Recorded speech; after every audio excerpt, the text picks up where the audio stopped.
Hello, welcome back to খেলো Bangla channel. আজকের ভিডিওতে থাকছে হায়দ্রাবাদ এফসির প্রাক্তন কোচ, তিনি এবার ইস্ট বেঙ্গলের কোচ হতে চলেছেন, সে খবর তোমাদের জানাবো আজকের এই ভিডিওতে। তাছাড়াও থাকছে হামজা চৌধুরীর বাংলাদেশ, তাদের বিরুদ্ধে কিন্তু খেলতে পারছে না ভারতের লাল রেলজওয়ালা ছাংতে। থাকছে ইস্ট বেঙ্গল আর মোহনবাগানের অনেক আপডেট খবর। তার আগে প্রতিদিনের মতো বলবো, খেলার আপডেট খবর পাওয়ার জন্য আমাদের চ্যানেলটিকে সাবস্ক্রাইব করতে একদম ভুলো না। তো চলো শুরু করা যাক আজকের প্রথম খবর। প্রথম খবরটি বলবো IWL এর কথা, মানে ইন্ডিয়ান ওমেন্স লিগের কথা, যেখানে ইস্ট বেঙ্গল টিম গতকালকে মুখোমুখি হয়েছিল ব্যাঙ্গালোরের একটি ক্লাব কিকস্টার এফসির বিরুদ্ধে, যেখানে ইস্ট বেঙ্গল মহিলা টিম তারা কিন্তু 2-0 গোলে হারিয়ে দিয়েছে এই কিকস্টারকে।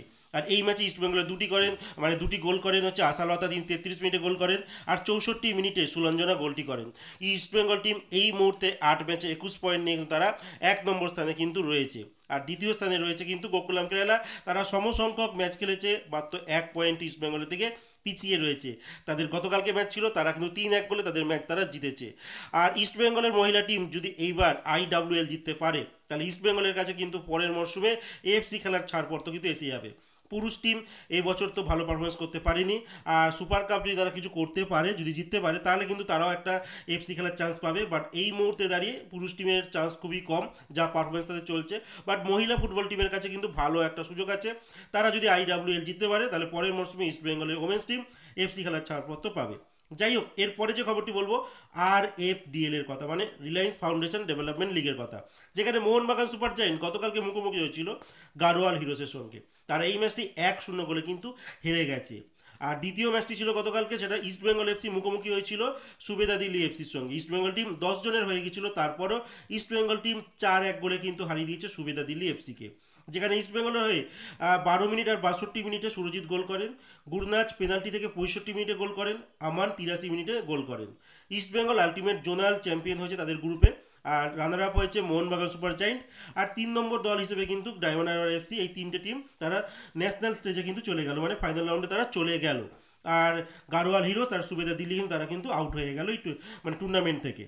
এরপরে যে খবরটি বলবো সেটা হচ্ছে হায়দ্রাবাদ এফসি কিন্তু ইন্টারেস্টেড, মানে একটা নতুন কোচের উপর ইন্টারেস্ট তারা দেখাচ্ছে।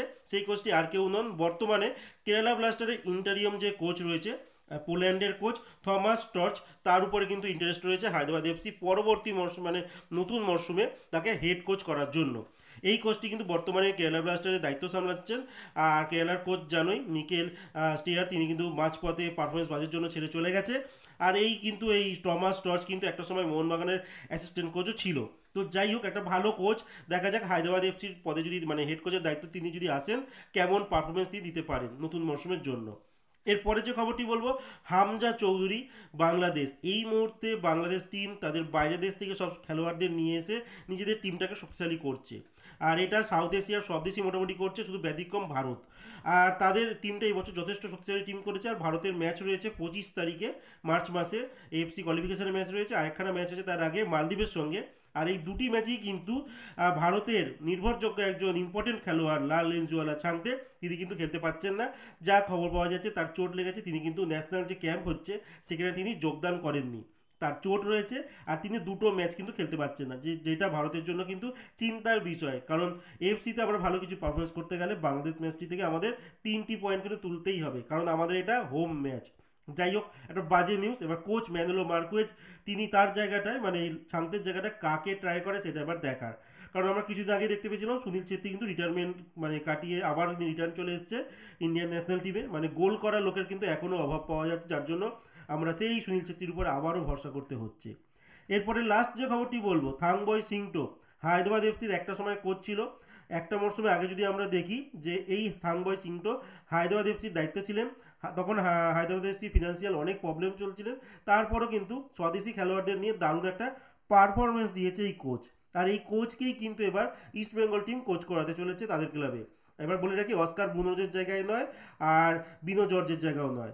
এই থাংবয় সিংটোর দায়িত্ব থাকবে স্কাউটিং করা। মানে তিনি যখন হায়দ্রাবাদের কোচ ছিলেন, তখন কিন্তু অ্যালেক্স সাজি, আব্দুল রাবির মতো অনেক প্লেয়ারদের তো তিনি তুলেছেন। আর এবারও কিন্তু ইস্ট বেঙ্গলে আসার পর তার সেই দায়িত্বটাই থাকবেন, তিনি ভালো ভালো প্লেয়ার যেন নিচ লেভেল থেকে তুলতে পারে, আর ক্লাবকে একটা ভালো ভালো খেলোয়াড় যেন উপহার দিতে পারে, সেইটাই দায়িত্ব থাকবে।